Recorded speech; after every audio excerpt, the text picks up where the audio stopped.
Alright! Welcome ulit sa ating munting channel. Tuloy ang buhay kahit puro lagas ang bahay. Okay, sa ngayon po, huwag na tayong lumayo. Dahil puro lagas ang bahay, tayo po ngayon ay maggugulay. Ayan, nakita nyo. May langka doon, oh. Huwag na tayong lumayo. Yan na yung tirahin natin. Di ba? Oh, di ba? May panggulay ka na. May panggata ka pa. Ayan, oh. Tignan nyo. Oh, di ba? Nasa taas lang. Yun nga lang. Ang problema, di natin kayang umakyat. Kaya sungkitin na lang natin. Ayan, oh. Oh. Pagtsaga na natin yan. At wala naman tayong magagawa. Yan, tira, hala, bira, hanggang makuha. Nako, bigat parang panungkit natin. Oh, yan. Diba? Ay, ang hirap ng buhay. Lalo na kung puro lagas ang bahay. Ayan, nakakuha tayo. At ayan, buti na lang pumunta si parang Steverjot. Ayan, may umakyat sa ating langka. Balutin natin iba kasi maraming bunga. Sayang naman, mabubulok lang. Parehas nga, no? Nakakita nyo, yan, may bulok na yung isa. O, diba? Yan. Wala na yung paano yan, sira na yan. Yun lang isa yung kuhanin natin, baka mabulok pa rin. Diba? Yan. Malaki to. Ang nakuha natin. Walang maliit. Pero pwede na to. Kaysa naman mabulok pa. Masuk. Diba? Uwi na tayo at babalatan na natin yan. Hiwain muna. Yung kalahati lang yung igugulay natin kasi masyadong marami yan.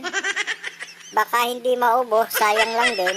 Yung kalahati, di hintay natin mainog. Diba? Ayan. Natin na ni paring Steverjot. At balatan.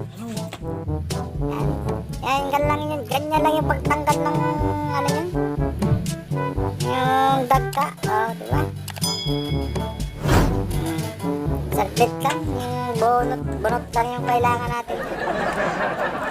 Hati-hati na natin. Kaya tayo nakakaisip na maggulay ng langka kasi may tira tayong ano, nakaraan. Nagluto tayo ng buttered seafoods ay may natira tayong limasag, pinakuluan na yon. Ngayon, di naman masisira basta-basta yon.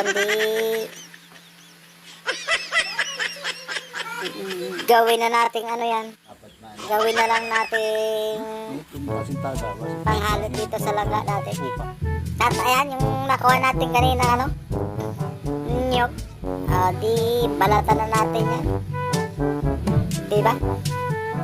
Yan na yung panggata natin doon. Libre na. Hindi mo na kailangan lumayo pa. Walang gastos.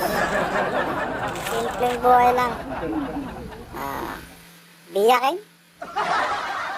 At ayan yung tira natin. Nakikita nyo naman. Medyo madami pa yan. Kaya sayang naman kung wala tayong paggagamitan. Ihalot natin sa gulay, di nakapag-content pa tayo, di ba? Ganyan lang yan, sama-samahin lang sa kawali, o kaya kaldero, o kahit anong gagamitin nyo. Bahala na kayo!